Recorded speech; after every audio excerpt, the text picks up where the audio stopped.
Hello everyone, welcome to the official YouTube channel of Royal Defence Academy, the best platform for the preparation of your Sainik School, Military School and RAM entrance exam. So today we are having the writing section of English and we are starting with the paragraph writing. Taking with the example of look before you leap. First of all, by leap we mean that jumping, छलांग लगाना. That is एक initial position से आप final position में jump करो, that thing is called leap. अब एक जगह से दूसरी जगह you are jumping.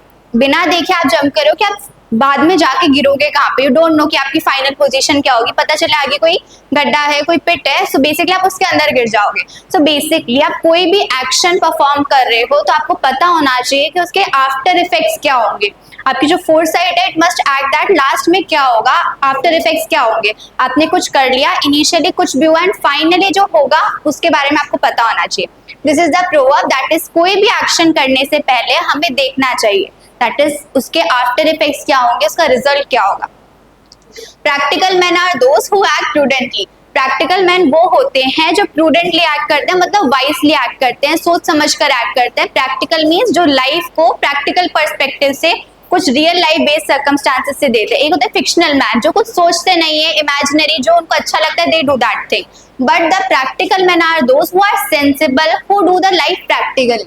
Next is they weigh pros and cons. pros and cons. pros होते हैं the points that are good, cons होते हैं the points that are bad. that is merits are pros, demerits are cons. अब pros and cons दोनों को weigh करना चाहिए. that is कौन सी चीज में pros ज्यादा है, cons ज्यादा है. we should measure that. कोई भी अपॉर्चुनिटी आप करें तो आपको पता होना चाहिए जो भी अपॉर्चुनिटी आपके पास आई, it must not like that कि आप हर अपॉर्चुनिटी जो आई आप उसको एक्सेप्ट करोगे. So you have to measure the pros. अच्छी बातें भी होंगी उसमें, बुरी बातें भी होगी, दोनों को मेजर अप करोगे तभी आपको पता चलेगा that which one is better. They know that haste makes waste. Haste होती है रैपिडली, जल्दीबाजी में कुछ करना. And most of the decisions that are taken in haste, जो कि जल्दीबाजी में लिए जाते हैं, वो गलत हो जाते हैं. अब उनको पता होता है दैट हेस्ट इज वेस्ट. जल्दीबाजी में जो काम किया जाता है वो कई बार खराब हो जाता है. Not every time but many time.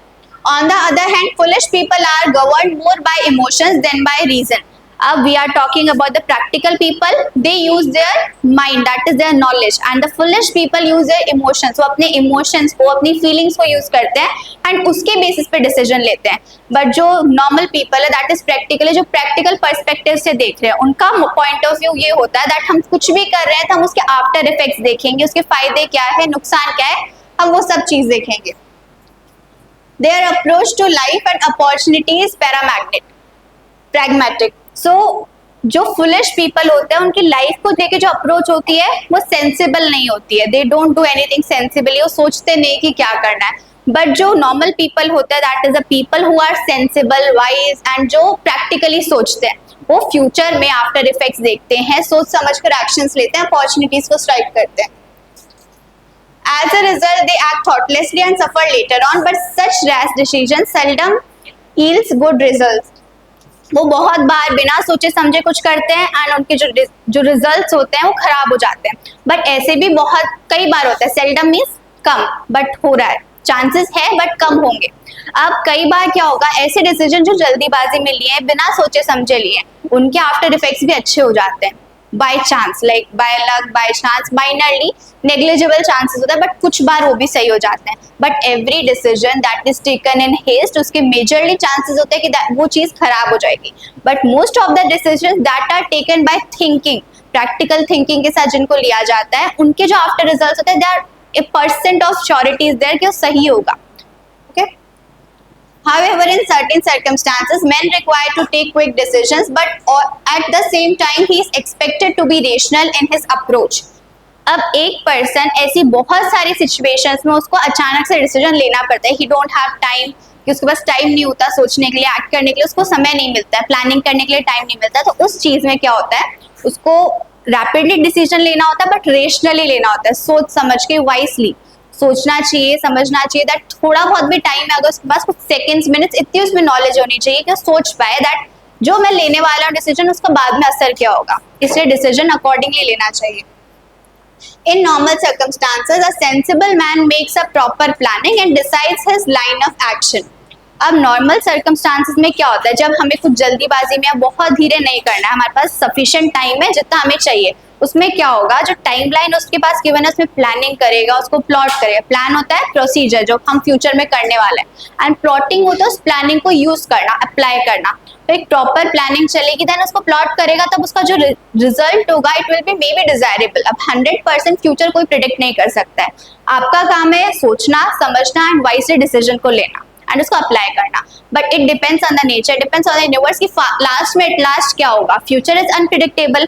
ऐसे डिसीजन जो कि जल्दी लिए हैं वो भी अच्छे हो जाते हैं, बट जो बहुत धीरे लिए गए हैं, सोच समझ के लिए, कई बार वो भी खराब हो जाते हैं। बट अभी बात ये हो रही है कि जो ऐसे डिसीजन है जिनको हम सोच समझ के ले रहे हैं, उनके सही होने के चांसेस ज्यादा होते हैं rather than the hasty decision जिनको जल्दी लिया गया। One must not jump to conclusions and decisions. Our actions must be the result of foresight, lest we should repent later on. एक इंसान को, एक ह्यूमन बीइंग को डायरेक्टली डिसीजन नहीं लेना चाहिए, मतलब डायरेक्टली कंक्लूजन नहीं करना चाहिए कि हाँ मैं ऐसा करूंगा तो ऐसा ही होगा। उसके जो बीच में इनिशियल स्टेप्स आ रहे हैं उनके बारे में सोचना चाहिए, दैट ये होगा देन बाद में मेरे साथ ये भी होगा, मेरे को बीच वाली सिचुएशन है वो भी देखनी है, लास्ट वाली भी देखनी है। तो फाइनली डिसीजन नहीं लेना होता, उसको पहले सोचना समझना चाहिए ताकि वो रिपेंट ना करे, बाद में पछताए नहीं। ठीक है, दिस वाज द पैराग्राफ कि कोई भी एक्शन लेने से पहले it is desire that you think about it. These are the hard meanings that we have underline and that's it for this paragraph. We are having another paragraph, we will write it as essay in next class. It is no use crying over spilt milk. The spilt अभी के time पे जिनके साथ अपन ED use करते हैं, this spelling, जब modern English develop नहीं हुई थी तो स्पिल्ट लिखते थे, एंड अब जब ईडी यूज करने लगे हैं स्पिल्ड लिखते हैं। This is the past participle form of verb, base form spill, past form spilled and spilled. Okay, अब इट इज नो यूज, इसको अलग अलग तरह से आती है। Don't cry over spilled milk, it is no use crying over spilled milk. इससे अलग अलग, मतलब ये वाला point you will have and rest आगे वाला कुछ भी लिखा सकता है, दैट हमें क्राई नहीं करना चाहिए, पछताना नहीं चाहिए। अब स्पिल्ड मिल्क मतलब जो दूध है वो गिर गया है, स्पिल हो गया है, फैल गया है, अब वो मे बी कहीं गंदी जगह पे गिरा तो उसका कोई यूज नहीं होगा, आप उसको वापस रिकवर नहीं कर सकते, जिस सिचुएशन में वो गया था उसमें वापस नहीं कर सकते। जब तक मिल्क एक प्रॉपर कंटेनर में स्टोर्ड है यूजफुल होगा, ठीक है। बट अगर वो खराब हो गया देन आपका कोई पर्पस नहीं उस मिल्क का। सो ऐसी चीज जो कि हो चुकी है, like something bad has happened और आप उसको सही नहीं कर सकते, सही कर सकते देन चांसेस आर डिफरेंट।